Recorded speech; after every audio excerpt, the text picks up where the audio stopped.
Welcome to Fake News, Check Before You Share.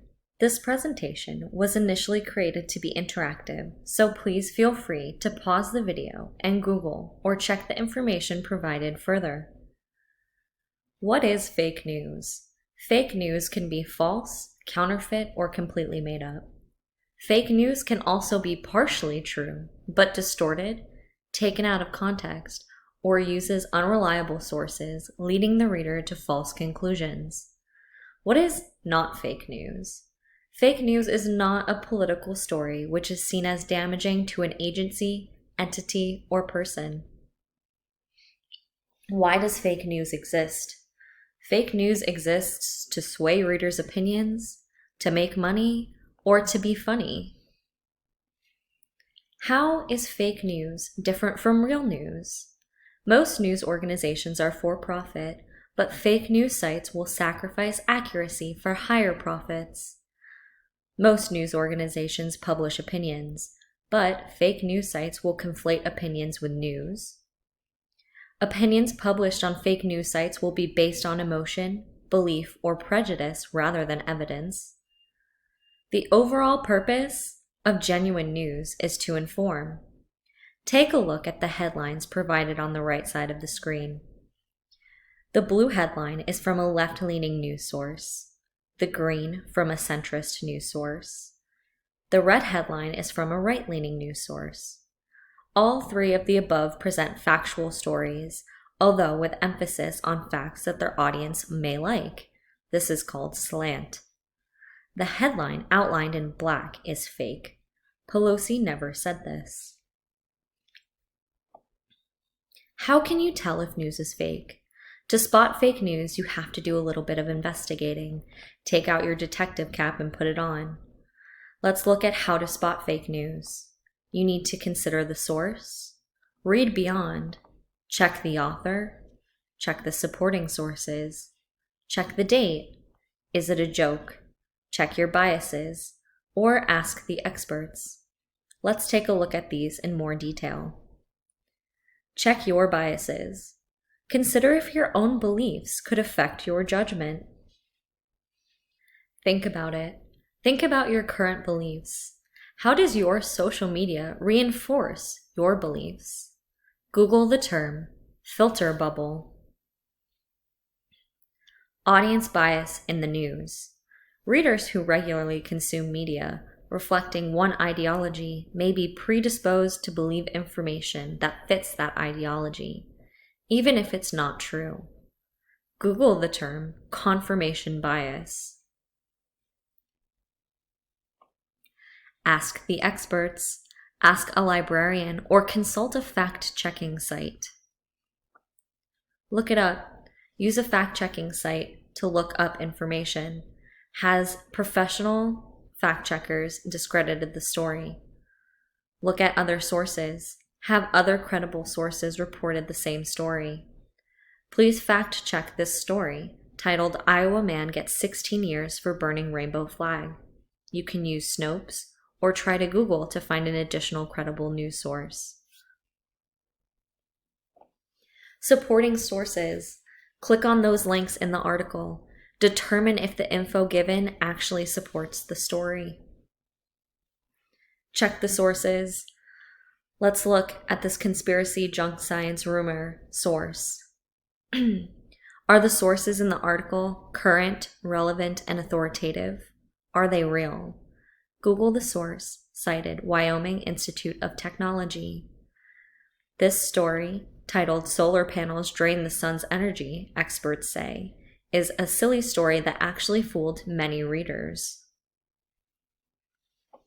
Consider the source. Click away from the story to investigate the site, its mission, and its contact information. If you have trouble finding any of these, this may be an indication that the source is not credible. Hate sites. Look at the mission and the sponsor. Is there an ideology expressed? Is the particular ideology associated with the sponsor? Remember, the purpose of legitimate news is to inform. Legitimate news sources do not state ideologies. Let's look at some extreme ideologies. Story selection and language and tone are very important. What stories does this site see as news? What stories are not reported? How does the site use inflammatory language to make the reader angry? Also think about the reputation. What do others say about the source? The screenshot on the right comes from InfoWars. Take a moment to look at the headlines and the inflammatory language used. Imposters. There are imposter websites that pretend to be a different website. Check the URL and the logo. The URL or web address, is it misleading? Is the logo authentic? Google the site Washington Post.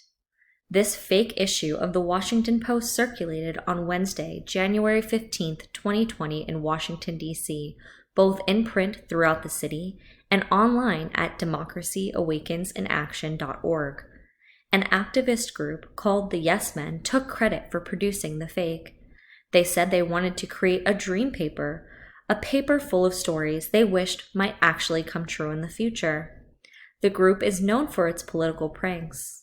The real Washington Post moved quickly to investigate and notify readers about the fake. Read beyond. Headlines can be outrageous in an effort to get clicks. What is the whole story?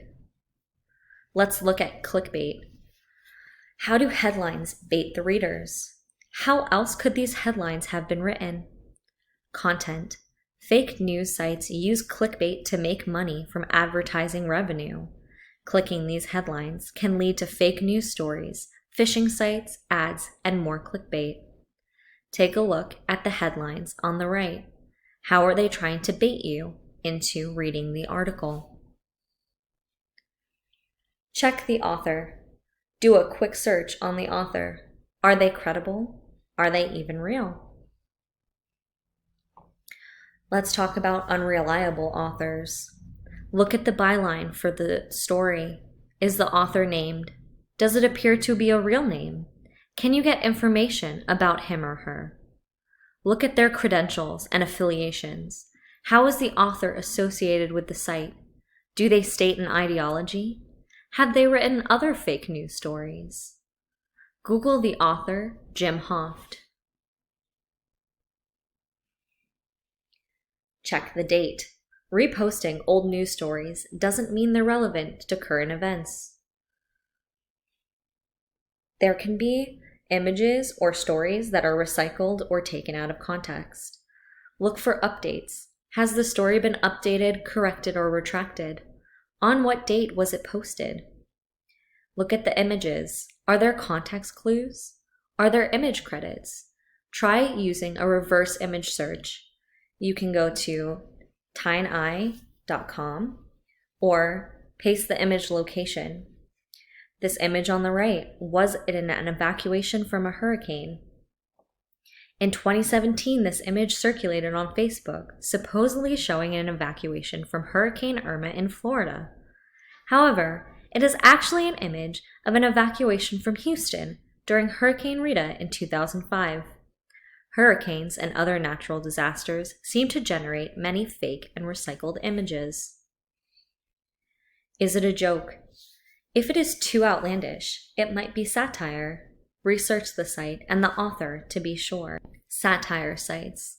Look at the language and tone. Can you find examples of common satirical techniques like exaggeration, absurdity, parody, or reversal in the article? Check the About Us. Satirical sites are not usually meant to be deceptive. Locate the source of the article. Does the source claim to be satirical? Look at this, look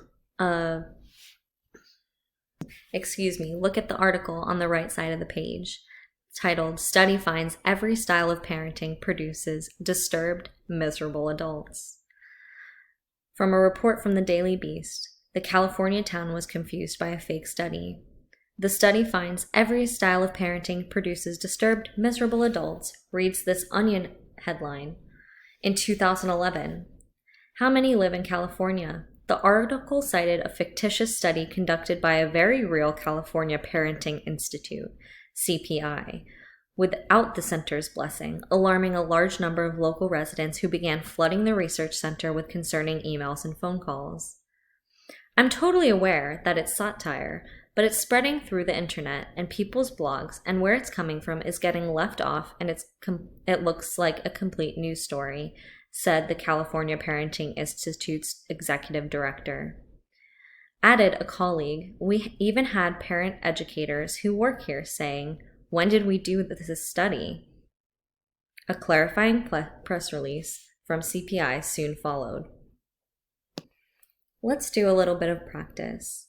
Take a moment to pause the video and Google the Philadelphia Inquirer to find out whether this is a real newspaper, or check Snopes.com to check out if this title is correct. Welcome back. Let's see. This article is real. Although the title sounds similar of that of familiar tabloid, the Philadelphia Inquirer is a real newspaper.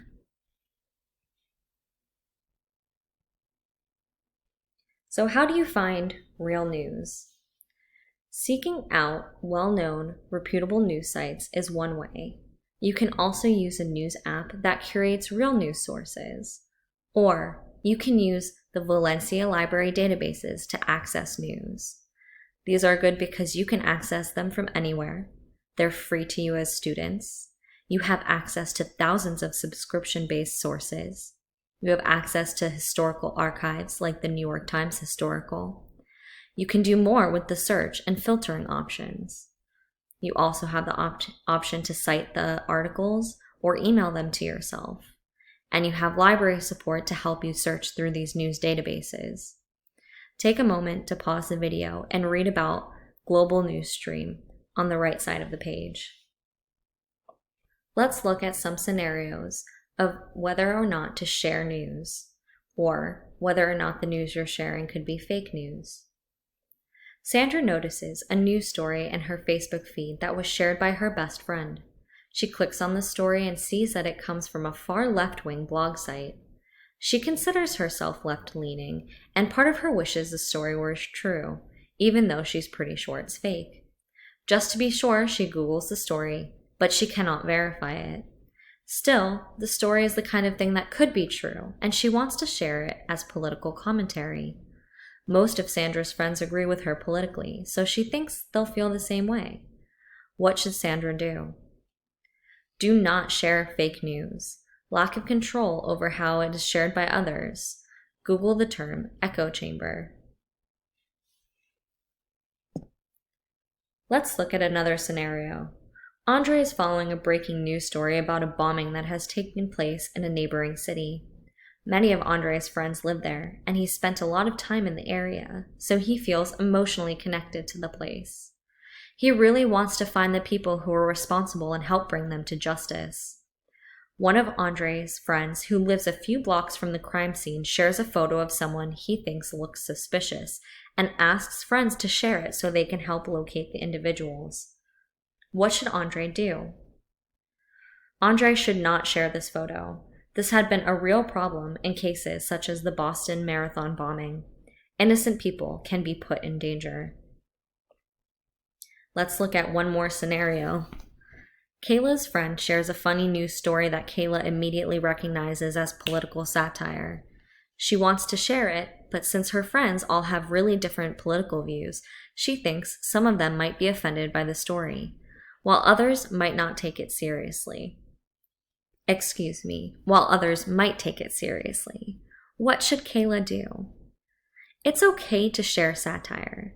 If it's likely to be misinterpreted, you can label it as satire. Forward it as a link from the site rather than taking a screenshot or copying and pasting the information. Thank you for watching Fake News. Check before you share. If you have any questions, please feel free to reach out to a librarian.